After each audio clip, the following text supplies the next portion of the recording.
is Deedy's investment thesis?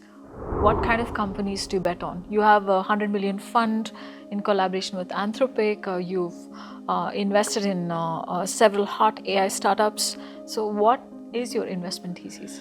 I'll give you two answers you're probably not looking for, and then I'll give you maybe a third that is better. The answers that you're not looking for, number one is I don't think iconic companies are ever built by pattern matching. And so the first step is to keep an open mind. I'm never looking for anything. I am looking for what you have to offer. And then I'll think about it. I think it's extreme folly for a venture capitalist to sit here and say, here's some things that I think will work. If I knew, I would be building those things. I am here to see what you think will work, and then I can use the knowledge that I have to figure out whether I believe that. So that's the first thing. I keep a very open mind. I think someone also told me this in venture, which is it's hard enough to keep an open mind. It's even harder to see 5 companies in the same idea space that haven't worked and bet on the 6th one, and the 6th one works. And the best investors, they have such nuance on not just what the idea is, which is far less important, it's why these people will succeed with this idea. So have you made a bet like that? Multiple. I would say. Are you open to naming them? I mean, if you look at the sort of bets that we've made in the most iconic bet that we have at Menlo right now is probably Anthropic. If you looked at the time we invested in Anthropic, it was a zero revenue product in a market that was completely dominated by OpenAI. It made no sense. It didn't make any sense to make that bet. We got over that because of how high quality the team was and what they believed in how models could be different. That's about it. We weren't sitting here saying, hey, let's look for another OpenAI.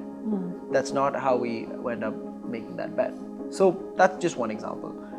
There's countless others. So that's the first thing I would say is genuinely, I think, especially I get asked this sometimes, which is, hey, what are you looking for? Founders will ask me, hey, what should I be building? That's the wrong question. You tell me, what do you know that's interesting? And then I can help you answer the question whether I think it's also interesting, and I can be wrong about that.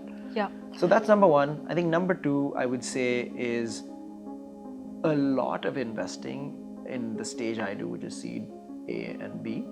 A lot of investing is really about the team and far less, honestly, about the idea. The funny way of saying this is all teams think they're good teams. Very few teams are actually good teams. When you think of what makes a high quality team, hard work and knowledge is a prerequisite. It is very far from what it takes to be a high quality team.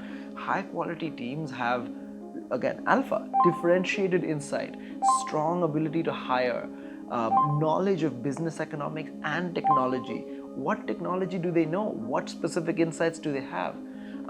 There's a term that we use in venture called founder market fit. Why are you especially equipped to solve this problem? Those are the things that we're looking for. And so that's, again, it's not really about what you're working on, it's about who you are. Very important. The third thing then, to answer your actual question, is there are also things that when you look at enough companies, you end up seeing holes and opportunities and areas that can be addressed. And there are some. I think right now what I would say are interesting things that I'm personally looking for is a lot of what I just said before. What are legacy industries that absolutely cannot survive unless a large part of their job is automated by AI agents, whatever you want to call it, but automated.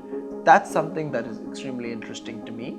Another thing that's super interesting to me is what are the core research directions in AI that are going to be the next evolution of this technology. Yeah. And so I love making pretty strong technical bets in companies like that. And then the last third category of things that's interesting to me are just beautiful products. There's not a finger you can really place on it. I'll give you an example. We didn't invest in this company, we should have, but you look at a company like Granola. If someone pitched you a meeting AI note taker, you could be a VC or not a VC, you would be like, that's a pretty shitty idea. Yeah. There's a gazillion AI note takers and it's really not that useful, and I don't know what you could do to make it useful. But then when anyone uses Granola for the first time, they are like, this is the best AI note taker in the world. Is that right? Why do you say that? it's just the way, the ease of use, the toast that shows up before your meeting, the integration, the onboarding, the UI. It's just a beautiful product. And so there is another thing that is said a lot, which is taste is the only alpha as an investor. I don't know if I truly believe that, but beautiful products make it in despite having like the most boring market idea, etc. So granola is one such example. We have a company we invested in called Whisperflow. Another example, voice dictation fundamentally would not be something I would go out and say, I'm looking for a voice dictation company.